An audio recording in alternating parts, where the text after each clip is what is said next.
らっしゃいみたいなね。誰だ。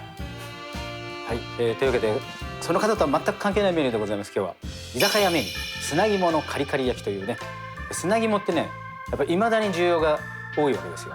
安いし量も入ってるし、それのね砂肝の次のステージのメニューを今日は考えてきましたのでご紹介したいと思います。材料です。砂肝、それから塩、白胡椒、片栗粉。このね白胡椒の分量が大事ですね。まずね。でサラダ油とレモンかけて食べましょうということですね。最大のポイントは切り込みの入れ方です。はい、それが次のステージたるゆえん。まずこういう状態でしょ。だいたい砂肝ってこういう状態で半分に切れてるやつもあるけど、まずここ切るでしょ。ここ切ります。さあこの膨らんでる方を横にして切れ目入れる。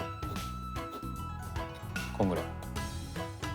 で反対側にも今度は縦に切れ目入れる。これでねかなり柔らかくなる。なんかブツっていう感じがあるじゃないですか砂肝って。それがね相当軽減されます。でそれが好きな人もねいると思うけど、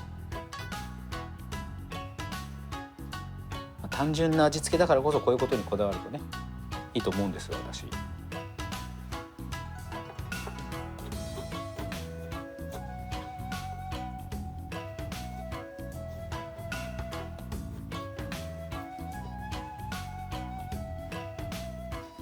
ほい、ここまで OK ね。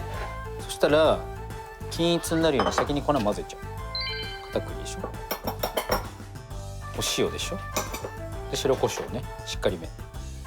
白胡椒なかったらテーブル胡椒でもいいけど、白胡椒なんかスパイス的に使えるんですよね。結構ニュアンスが強く出るというか。混ぜたらまぶしていきます。ざーっと。これ手でね全体に行き渡るように。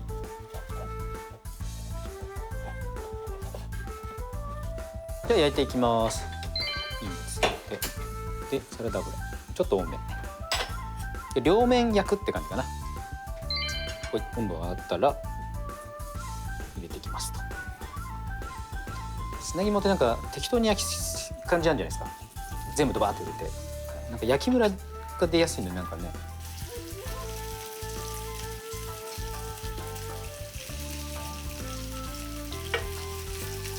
そしたら蓋して2分ぐらいかな。案外ね火通り良くないですよね砂肝って。これ切れ目入れてるんで火通り早いんですよ。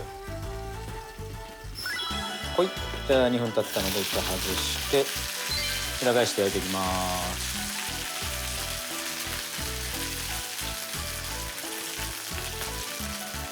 このね焼き目が大事ですね。これね、これがカリカリなんで。裏返したらもう一回蓋して2分。ほい、じゃあ外していきます。OK だね。いいね。盛り付け。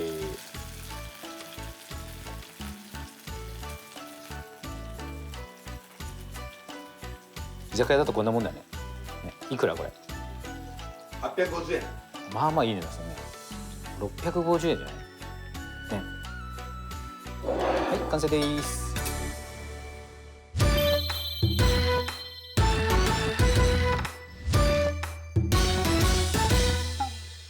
これはさすがにねお酒なしっていう一応店主という体だけど最近お気に入り晴れ風。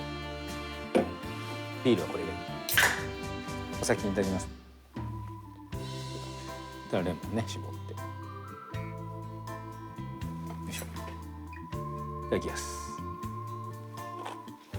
本当に柔らかいね。